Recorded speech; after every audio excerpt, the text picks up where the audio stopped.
Los Angeles is a city built on stories.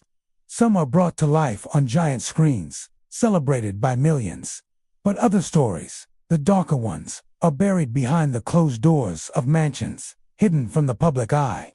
On a quiet night in an elite Hollywood neighborhood, one family's private, painful struggle erupted into a public nightmare.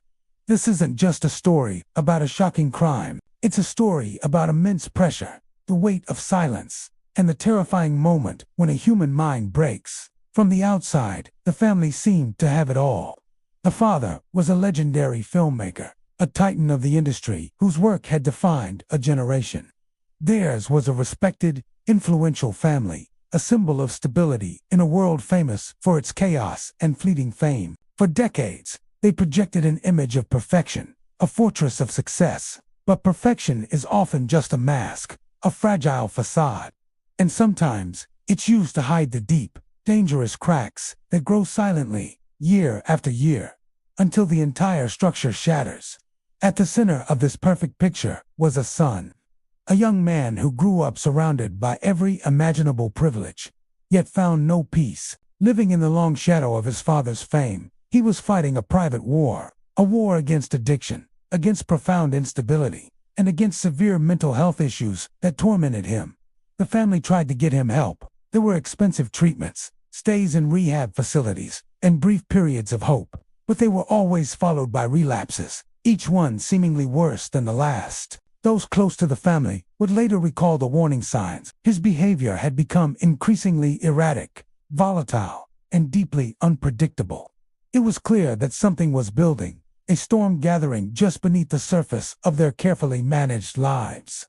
On a cold December evening, just before the holidays, the family made a public appearance at a festive party. The air was filled with soft lights, Christmas music, and the low hum of cheerful conversation. But according to witnesses, the festive mood didn't extend to their corner of the room. A tension surrounded them, thick and uncomfortable. An argument broke out. It started quietly, a hushed disagreement, but soon escalated, the angry whispers becoming impossible for other guests to ignore. People watched, unsettled, as the family made an abrupt exit, leaving the party early, their faces visibly shaken. No one could have possibly known that this tense, awkward moment would be the last normal memory anyone would ever have of them alive. Later that night, the lights in their luxurious home went dark. The entire street fell into a deep, suburban silence. No neighbors heard screams. No motion sensors were tripped. No security alarms triggered. The tragedy unfolded in complete stillness. By the next morning, 2 lives had been extinguished. A husband and a wife, a Hollywood power couple, were found dead inside the supposed safety of their own home. When the news broke, Hollywood and the entire world woke up in absolute shock. As investigators swarmed the scene, one detail immediately stood out, a gaping hole in the narrative. The son was missing. His car was gone from the driveway. Calls to his phone went straight to voicemail. The person who should have been there, the only other resident of the house, had vanished. The police immediately focused their search on him, turning him from a potential victim into the primary suspect. And then, a piece of evidence surfaced. A camera from miles away had captured something deeply disturbing. The footage was grainy, taken from a gas station security camera in the cold, early hours of the morning. It showed the son, alone. He appeared dazed, disoriented, as he walked into the convenience store to buy a drink. The timestamp on the video placed him there, just a few hours after the estimated time of the murders. There was no drama in the footage, no grand confession. He just looked lost. And that quiet, eerie normality is precisely what made the image so chilling. He was acting as if nothing had happened. Just 14 miles from his family's home, police found him.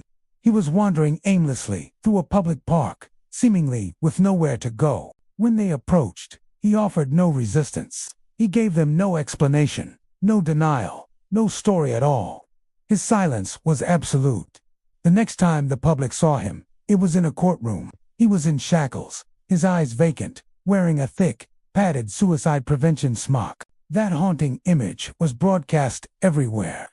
It was the final, devastating picture of a Hollywood family that had completely and utterly collapsed. As the case moved forward, his attorneys revealed a crucial piece of the puzzle. The son had been diagnosed with a serious, debilitating mental illness years prior. Suddenly, the central question of the case began to shift. Was this a calculated, monstrous act of pure evil? Or was it the tragic outcome of a mind that had finally lost its grip on reality? A catastrophic psychotic break. Experts were called to debate his mental state and his responsibility. The public fiercely debated his guilt, but for the victims, his parents, none of that debate, none of those questions could ever change the final, brutal outcome. To this day, the complete truth of that night remains locked away. What really happened inside that silent house after they left the party? Was there one final, explosive argument? Was there a moment of clarity for him? A flash of horrifying awareness of what he was doing? Or was his mind consumed by total darkness? Some questions we may never have answers to, and sometimes the most terrifying crimes aren't committed by strangers who break in from the outside, but by the people we are supposed to trust the most, living right alongside us. Thank you for watching. If you found this story compelling, please subscribe for more deep dives into the cases that shape our world.